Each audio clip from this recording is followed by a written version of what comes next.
안녕하세요. 연애 기간만 6년, 어떻게 보면 제 젊은 청춘을 전부 함께한 남자친구와 최근 본격적으로 결혼 이야기가 오가게 되었습니다.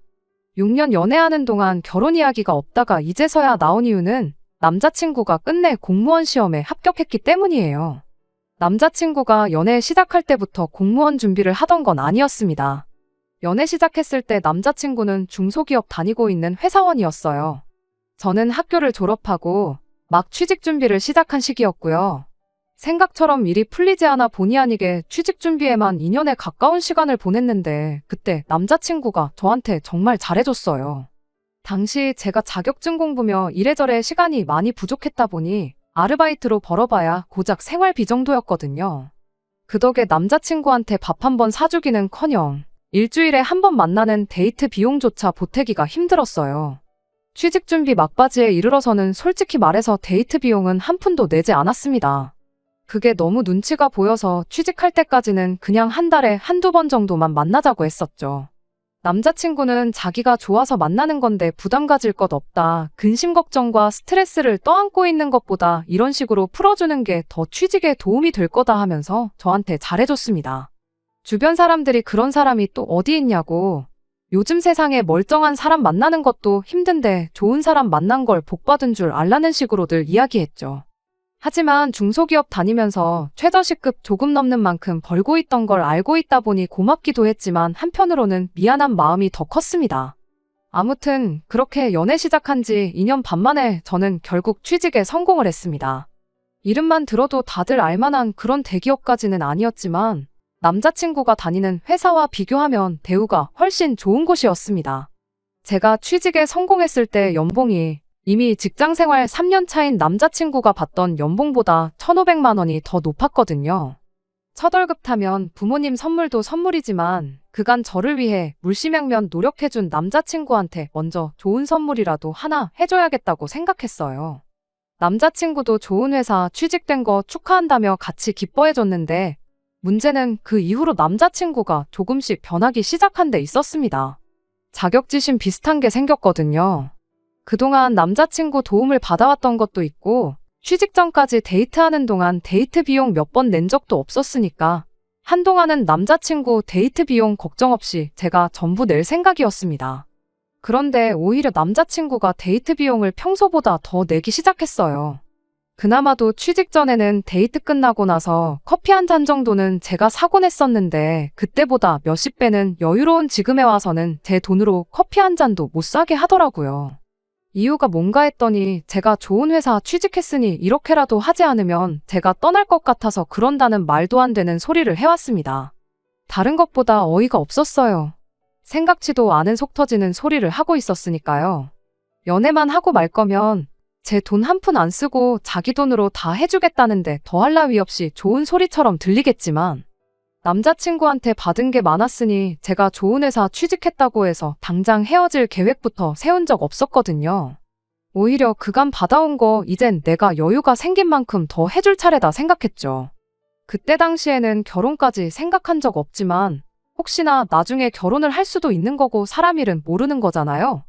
그렇게 생각해보면 당장 좋은 선물 받고 내 돈 한 푼 안 쓰는 것보다 남자친구가 단돈 1,000원이라도 수중에 더 가지고 있는 게 맞다고 생각했기도 하고요.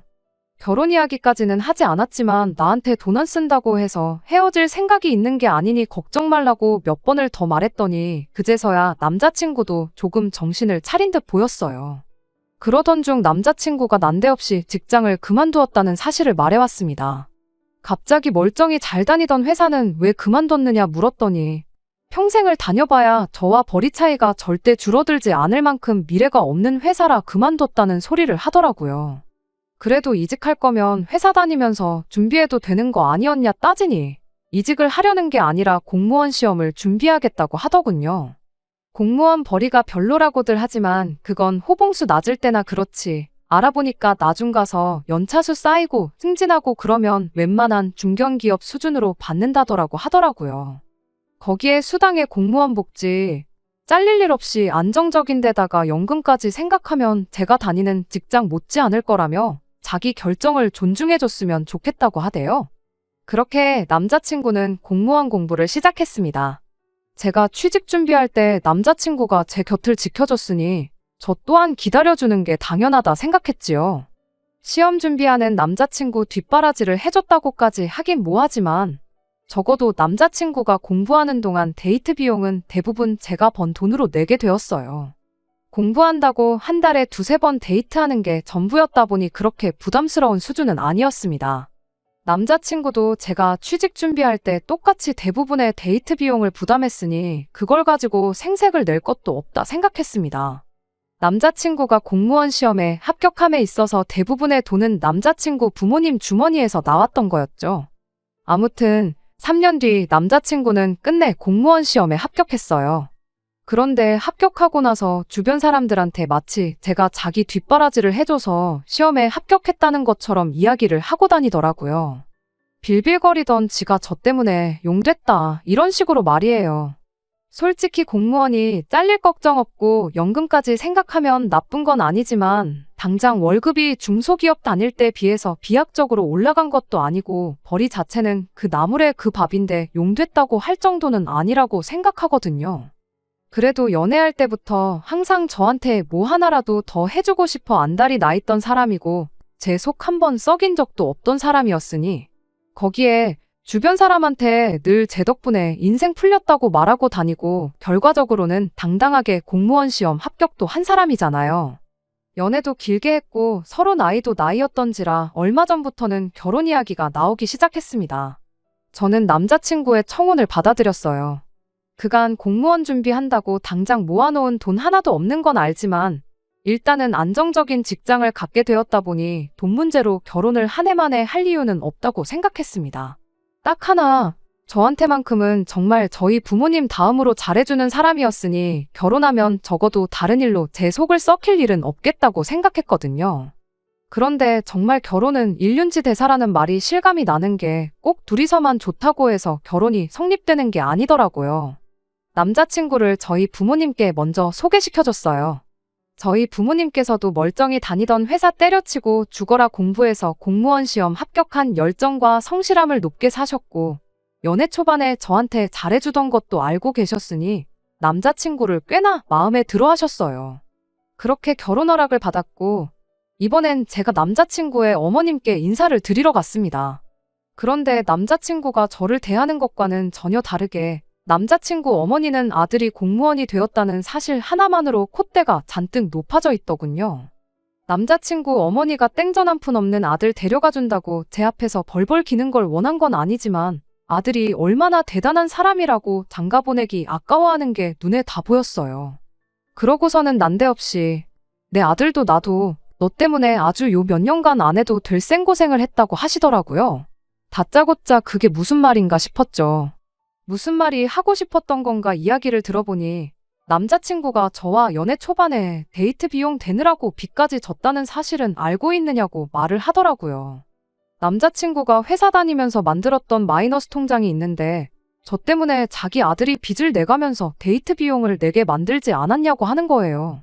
데이트 비용을 남자친구가 대부분 냈던 건 사실이지만 많아야 일주일에 한 번 보던 게 전부였는데 얼마 되도 않는 월급 받는 건 알고 있었지만 데이트할 때마다 50만 원씩 쓰고 그런 적은 한 번도 없었는데 뭔 소리를 하는 건가 싶었죠. 아무튼 남자친구가 회사를 그만두게 되면서 은행에서 퇴직 사실을 알고 마이너스 통장을 강제로 닫아버렸는데 그때 갚을 돈이 남아있었나 봅니다. 직장 그만두고 시험 공부 시작한 남자친구가 돈이 어디 있었겠어요. 그래서 결국 부모님 손을 벌리게 되었던 거고 남자친구가 공부하는 동안은 자기 돈이 아니라 100% 부모님 돈으로 공부를 했던 거더라고요. 어머님 말은 저 때문에 남자친구가 빚까지 생기고 당신들은 난데없이 자식 시험 공부 뒷바라지를 해줘야 했다면서 학원 보내고 공부시키는데 든 비용이 몇 천만 원은 된다고 그게 따지고 보면 전부 저 때문에 그 고생을 했다고 말하고 싶었던 거죠. 데이트 비용이라고 해봐야 정말 하루에 많이 써봐야 5만 원 정도였는데 빚까지 졌으면 그건 저 때문이 아니라 남자친구가 돈 관리 똑바로 못하고 자기 쓰고 싶은데 써서 그런 게 분명할 진데 왜 그 이유를 저한테서 찾는지 정말 어이가 없었습니다. 솔직히 남자친구가 공무원 돼서 제가 좋은 게 뭐가 있나요? 아들이 최저시급 겨우 받는 중소기업 다니다가 7급 공무원으로 신분 상승했으면 제가 아니라 자식 앞길 잘 풀린 부모님이 더 좋은 거 아니겠나요? 남자친구가 잘 풀린 게 저 때문이라고 생색 같은 거 내고 싶진 않았지만 따지고 보면 아들이 잘 풀린 데에는 제 덕도 조금이나마 있는 것이기도 한데. 그런데 자꾸 본전 이야기하면서 심지어 자식이 결혼할 사람이라고 처음 소개시킨 자리에서 여태까지 들인 돈이 있으니까 이제는 회수를 할 차례라고 말을 꺼내는 게 어이가 없었습니다. 그러면서 성의 표시를 얼마나 하는지 보겠다면서 남들 보는 눈 부끄럽지 않게 예단을 준비하라고 하는 거예요. 이제 막 저희 집에 결혼 허락받고 양가상견례는커녕 제가 처음 인사드리는 자리에서 저에 대한 다른 질문이 아니라 예단 얼마까지 해올 수 있느냐를 물어오는 게 맞나 싶은 생각이 들었어요. 그렇게 연애하는 동안 저 없으면 못 산다. 너에게 어울리는 사람이 되겠다 부르짖던 남자친구는 누가 봐도 어이없는 상황에서 꼼짝도 못하고 어머님이 하는 말만 듣고 눈만 멀뚱멀뚱 하면서 가만히 있더라고요. 연애 초반에 남자친구가 무리했던 거 알고 그간 그렇게 해준 게 고마워서 그동안 만나면서 데이트 비용 다 제가 냈어요. 결혼 이야기 나왔을 때 당장 남자친구 모아놓은 돈 한 푼도 없는 상황인 것도 알고 있었고 그걸 가지고 문제 삼을 생각 추호도 없었습니다. 말씀드렸던 대로 사람 하나만 보자 이 생각이었어요. 어쨌든 저도 남자친구 공부하는 동안 직장생활 열심히 하면서 모아둔 돈이 상당했고 그 돈은 다 우리가 결혼하고 정착하는데 사용해도 아깝지 않다는 생각까지 가지고 있었고요. 그런데 결혼 비용은 당신들이 여지껏 아들 공부시킨 데 들인 돈이면 충분히 쓸 만큼 썼다고 하면서 하나도 지원 안 해줄 거라고 하더라고요. 그 와중에 당장 제가 모은 돈에 대출 끼고 집을 구하게 생겼는데 신혼집을 매매로 구한다면 또 집 명의는 공동명의로 해야 한다고 하는 거예요. 여전히 저에 대해 묻는 질문은 하나도 없었고 계속 돈 이야기만 하면서 본전 이야기를 하더라고요. 그런 이야기는 제가 지금 답변 드릴 수는 없는 이야기라 말씀드리고 자리에서 일어났습니다. 남자친구가 집까지 바래다 준다고 했는데 기분이 많이 상해서 혼자 집으로 돌아왔어요. 저희 어머니께서 오늘 어땠냐고 궁금해 하시길래 이러저러한 일이 있었다 자초지종을 이야기했더니 어머니께서도 아무리 그래도 그건 아닌 것 같다고 일단 양가 어른들끼리 만나서 그 자리에서 다시 이야기를 해보자고 제안을 하셨습니다. 그렇게 양가 상견례가 진행이 되게 되었고 남자친구 부모님께서 장소를 섭외하신다고 하시어 저희가 그쪽까지 찾아갔습니다. 그런데 도착했더니 상견례 장소가 백반집이더라고요. 으리으리한 한옥 스타일의 고급 한정식집을 기대한 건 아니지만 백반집은 좀 경우에 어긋나는 것 같았어요. 부모님도 많이 당황하신 눈치였고 이럴 줄 알았으면 그냥 제가 장소를 알아볼 걸 그랬다는 생각이 들었습니다. 그런데 남자친구 부모님이 분위기 파악도 못하고 아들 나랏일하게 만든다고 등골이 빠질 뻔했는데 예단도 안 해온다고 하고 우리도 돈을 아껴야 하지 않겠냐고 대놓고 무안을 주시더라고요. 어머님 말씀에 꼼짝도 못하던 남자친구도 방금 발언은 지나치다고 생각했는지 그래도 여기가 동네에서 소문난 제육볶음 맛집이라고 설명을 해주는데 그 말이 더 기분이 나빴습니다. 그래서 제가 이 결혼은 다시 생각해봐야겠다고 하고 저희 부모님 모시고 자리에서 일어났어요. 그런데 남자친구 어머니가 한다는 말이 공무원 사위 보기 싫으시냐고 하면서 아들이 합격하고 나니까 아주 동네방네서 선자리가 들어온다고 아들이 저랑 꼭 결혼하고 싶다고 해서 져주는 척 나와준 건데 아주 며느리 될 사람도 그렇고 사돈들도 그렇고 경우가 없는 거 아니냐 하는 거예요. 평소에 심약해서 파리 한 마리도 제대로 못 잡으시는 저희 어머니가 자리에 있던 쌈야채를 남자친구 어머니 얼굴에 뿌리면서 경우가 없는 게 누구냐고 아주 아들 가지고 장사할 생각에 정신이 나가도 너무 나간 거 아니냐고 주제 파악 좀 하라고 쏘아붙이시더라고요. 똥이 더러운 거 알고 피하는 거잖아요. 괜히 거기서 더 크게 싸워봤자 똑같은 사람 되는 것 같아서 어머니 뜯어말려서 백반집 밖으로 뛰쳐나왔습니다. 남자친구가 헐레벌떡 쫓아와서 죄송하다고 사과하고 무릎 연골이 닳도록 싹싹 빌기 시작하는데 아버지께서 남자친구한테 그래도 여태까지 내 딸한테 잘해준 거 봐서 이만큼만 하고 넘어가는 거라고 다음엔 국물도 없을 줄 알라고 하고 뒤도 안 돌아보고 집으로 돌아왔습니다. 그리고 그날 저녁에 아주 전화기가 멈추지가 않더라고요. 전화 받아보니 남자친구가 어머니한테는 잘 이야기할 테니 제발 자비를 베풀어 달라고 하더라고요. 그러면서 하는 말이 연애는 결혼이랑 다르지 않은 거 알지 않냐고 묻는 겁니다. 그러면서 이제 내가 공무원까지 됐는데 나랑 결혼 안 할 거야? 하고 묻더라고요. 그런데 그 말이 사과를 하는 게 아니라 너 내가 공무원인데 이제 와서 나 놓칠 거야? 하는 말로 들리더라고요. 여태까지 공부하는 동안 기다려주고 그것도 모자라 데이트 비용까지 다 내줘가면서 연애를 계속 이어왔으니 제가 무슨 자기 공무원 되기를 엄청 바라고 기대했던 사람으로 생각했나 봐요.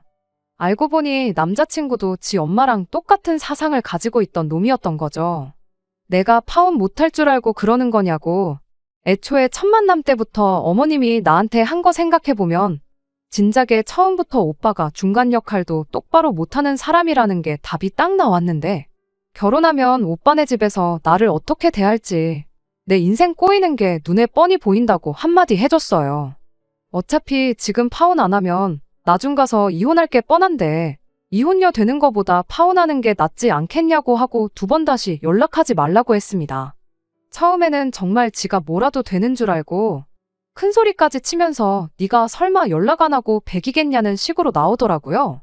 그래서 제가 진짜 연락 한 통 하지 않고 가만히 있었더니 며칠 지나 다시 저희 집 앞에 찾아와서는 또 무릎까지 꿇어가며 저한테 싹싹 빌더라고요. 남자가 돼서 그렇게 쉽게 꿇을 무릎이었으면 진작에 좀 잘하지 그랬냐고 그냥 그 잘난 나란 일 하면서 공무원 되느라 들어간 비용까지 다 해올 수 있는 정신 나간 여자 찾아서 결혼하라고 했어요. 선자리도 많다는데 왜 나한테 집착하냐고 엄마 마음에 쏙 드는 입맛대로 해달라는 거 다 해가지고 올 그런 결혼 상대 골라서 그 사람하고 행복하게 잘 살라고 해줬어요. 그래도 너 아니면 안 되겠다고 하면서 자꾸 들러붙길래 아버지한테 전화하는 척을 했더니 그때 아버지가 이번만 그냥 넘어간다고 하신 말씀이 기억이 났는가 보더라고요. 전화기에다 대고 아빠라고 한마디 하자마자 자리에서 벌떡 일어나서 꽁지가 빠지게 달아나더라고요. 그 뒤로는 더 이상 찾아오지도 않고 그렇게 안전이별했습니다. 6년 길게 만났기 때문에 아쉬운 부분이 전혀 없는 건 아니에요. 그렇지만 지금 보여준 공무원 부심 갑질은 빙산의 일각일 뿐이라고 생각해요.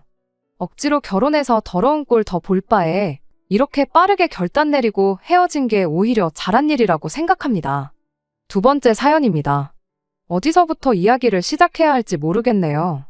남편과 처음 연애를 시작했을 때 세상 참 좁다는 말이 괜히 있는 게 아니라는 걸 새삼 느꼈어요. 남편 핸드폰 사진첩을 보다가 낯이 익은 사람이 한 명 보이더라고요. 당시에는 남자친구였던 남편이 너 우리 누나랑 아는 사이냐고 물어봤을 때 엄청 놀랐습니다. 제 신우가 다른 사람도 아니고 제가 다니던 전 직장에서 저한테 일을 가르쳐준 사수였거든요.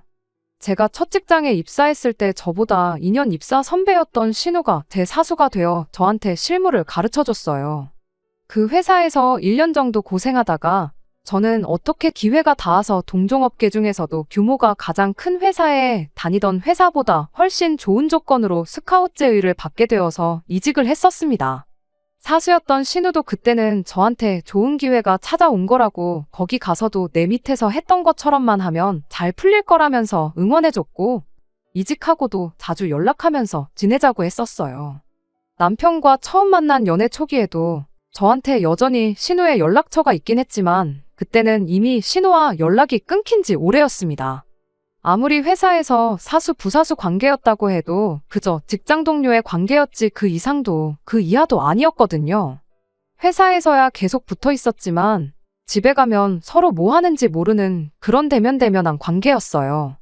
그렇게 저도 이직 후에 회사에 적응하는데 정신이 없고 일도 훨씬 바빠지고 신우는 신우대로 바빴을 테니까 가끔가다 한 번씩 잘 지내냐 주고받던 안부 연락도 자연스럽게 끊어지게 되었죠.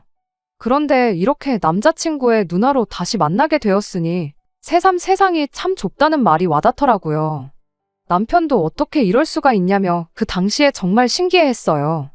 그 사실을 알게 된 그 주 주말에 곧바로 신우랑 해서 셋이 만나는 자리를 만들게 되었습니다.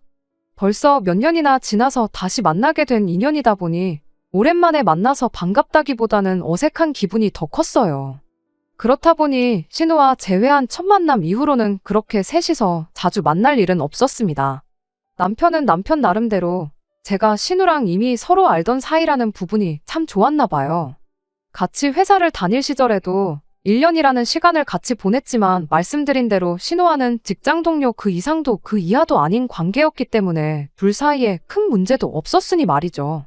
아무튼 그 이후로 몇 달 지나지 않아서 남편이 제게 결혼하자고 청혼을 해왔습니다.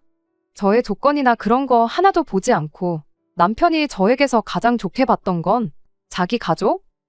특히 신우와도 좋은 관계로 지낼 수 있는 사람이라는 부분이었대요. 가족 아끼고 챙기는 건 당연한 일이기에 그때는 그 말에 그렇게 크게 의미 부여를 하지 않았습니다. 결혼 준비 시작하면서 시부모님께 처음 인사를 드리러 가게 되었던 날에 기분이 그렇게 좋지만은 않았었어요. 시부모님 댁에 직접 인사를 드리러 갔으니 신우도 그 자리에 있었어요. 그런데 시어머니도 제가 신우와 직장 선후배 사이였다는 걸 미리 알고 계셨어서 그런지 시어머니가 저를 아직도 신우 부하 직원 정도로 생각하시는 것 같더라고요. 신우가 저한테 일을 잘 가르쳐준 덕분에 지금 다니는 회사에 이직해서 편하게 일을 하고 있는 것처럼 말하시는 거예요. 실무에 대해서는 신우가 저에게 인수인계를 해준 부분은 맞지만 어쨌든 저는 첫 직장 들어가기 전부터 이쪽 업계에 대해 관련 자격증 취득부터 해서 준비해온 것들이 한두 가지가 아니었고 신우한테 일 배우면서도 부단히 노력했기 때문에 이직은 순전히 저희 노력의 결실이나 마찬가지였거든요. 그런데 그걸 다 신우 덕분이라고 싸잡아서 이야기하니 기분이 썩 좋지만은 않았습니다. 하지만 또 그 자리에서 그게 아니라고 다 제가 잘나서 그렇게 된 거라는 식으로 말하기에는 겸손하지 못하다, 개구리, 올챙이적 생각 못한다. 이런 이야기가 나올 게 뻔했고 그냥 좋은 게 좋은 거라고 생각해서 대충 맞장구를 쳐줬습니다. 그런데 또 신우 부하 직원이었다고 하니까 제 급여도 지금 신우가 받는 정도 받겠거니 생각하고 별것 아닌 것처럼 생각하더라고요. 여자가 벌면 얼마나 버냐면서 결혼하고 나면 우리 아들이 회사 나가서 일하는데 신경 쓸 일 없게 일 그만두고 살림이나 하라는 식으로 우리 아들 아침밥은 꼭 챙겨 먹이라는 둥 쓸데없는 소리를 하시더라고요. 다행히 남편이 얼굴이 새빨개져서는 시어머니한테 그게 아니라고 하면서 제 연봉이 얼마인지 공개를 해줬습니다. 제가 자기보다 돈 훨씬 더 잘 번다고요. 남편 말이 반은 맞고 반은 틀린 게 저는 아무래도 남편보다 직장 생활 한 경력이 훨씬 더 기니까 당장은 제가 월급이 더 많은 건 사실이에요. 하지만 앞으로 남편도 승진하고 그러면 제 벌이 따라잡는 건 시간 문제일 테고 나중 가서는 비슷해지거나 더 높아질 수도 있는 부분이었으니까요. 아무튼 제 벌이가 더 좋다는 사실을 알고서는 시어머니도 조금 민망하셨는지 우리 딸하고 똑같은 일 한다길래 비슷하게 버는가 했더니 그게 아니로구나 하면서 웃어넘기시는데 오히려 그 말이 신우를 더 민망하게 만들었던 것 같습니다. 그 이후로는 시어머니도 집에서 살림이나 해라 그런 말 쏙 들어갔고요. 결혼을 준비함에 있어서는 그렇게 어려운 일은 없었습니다. 남편은 모아놓은 돈에 시댁지원금 해서 돈 얼마를 해오기로 했고 저도 친정에서 시댁에서 그만큼 해준다는데 우리도 똑같이 해야 하지 않겠느냐 하시면서 같은 금액을 지원해 주셨어요. 그래서 어쩌다 보니 반반 결혼을 하게 되었는데 제가 모아놓은 돈이 남편이 모아놓은 돈보다 많았다 보니 그 돈은 고스란히 남게 되었습니다. 피차 둘 다 직장인이기 때문에 누구 하나가 돈 관리하기보다는 생활비 똑같이 내고 나머지는 각자 알아서 관리하자는 이야기가 나와서 그 돈은 제가 관리하게 되었네요. 진짜 문제는 결혼 후부터 시작되었습니다. 결혼 전에 실언에다가 그냥 지나쳐가듯 나온 거라 생각했던 시어머니의 말이 사실은 진심이었던 거예요. 신혼 때부터 그러신 건 아닌데 언젠가부터 저한테 네가 아무리 돈을 잘 벌고 그래도 결국 애 태어나고 하면 우리 아들이 먹여 살린다. 아들 말 들어보니 음식 하나 제대로 할 줄 아는 것도 없는 것 같은데 지금부터 회사로 출근하지 말고 시부모님 집으로 출근해서 살림하는 것부터 배워라 하시더군요. 돈 그만큼 벌었으면 충분히 번 거 아니냐. 며느리 된 도리로 시부모한테 손주를 안겨줘야 당신들 노후에 손주 돌보며 커가는 모습 보는 재미도 있지 않겠느냐 하면서요. 저는 아이가 태어나게 되더라도 일 그만둘 생각 없고 살림만 하는 전업주부가 되고 싶은 마음도 없거든요.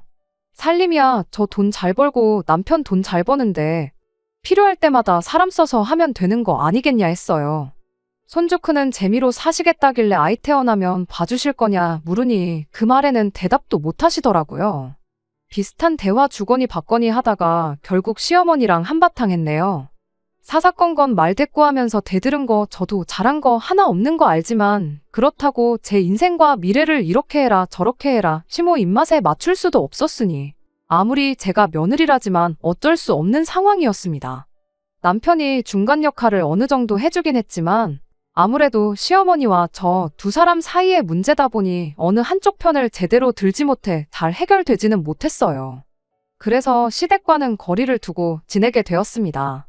돈 관리 따로 한다고 하더라도 명절 때나 어버이날 같이 당연히 챙겨야 하는 날에는 저도 아끼지 않고 용돈은 보내드렸습니다.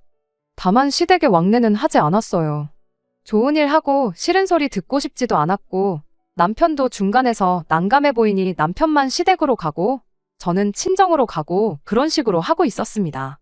솔직히 중간에서 고생하는 남편한테는 미안한 말이지만 왕래 없이 지내는 그때가 오히려 저한테는 속이 편했습니다.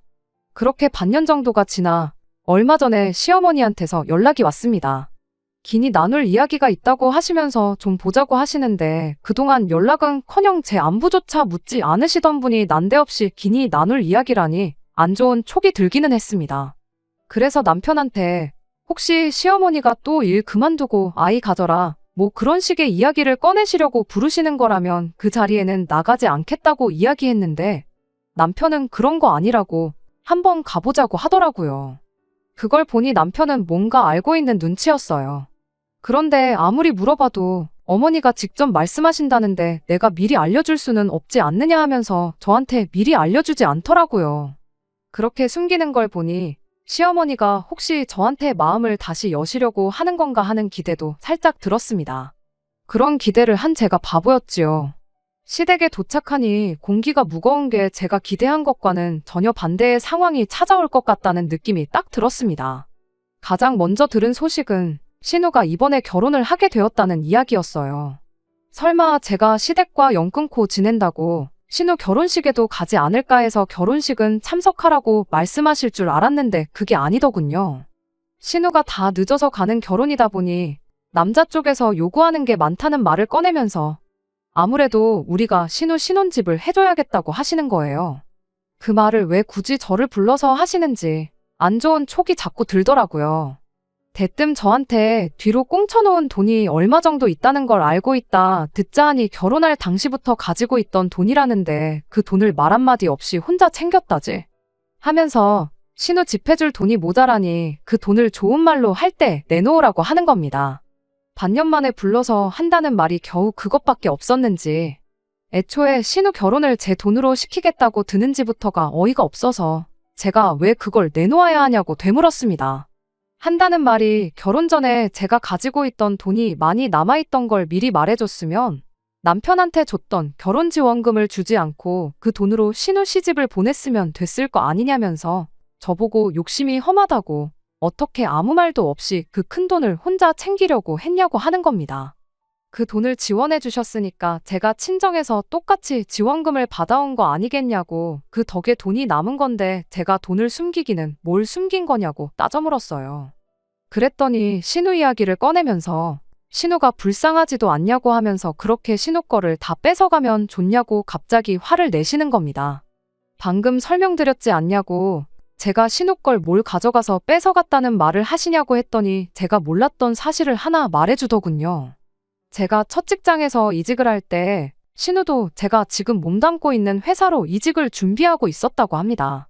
시모가 하는 말은 제가 그 회사에 들어가게 된 것이 신우가 갔어야 할 자리를 제가 가져간 거 아니냐고 돈 잘 버는 직장도 뺏어가고 결혼지원금도 뺏어갔다고 우기는 거였어요.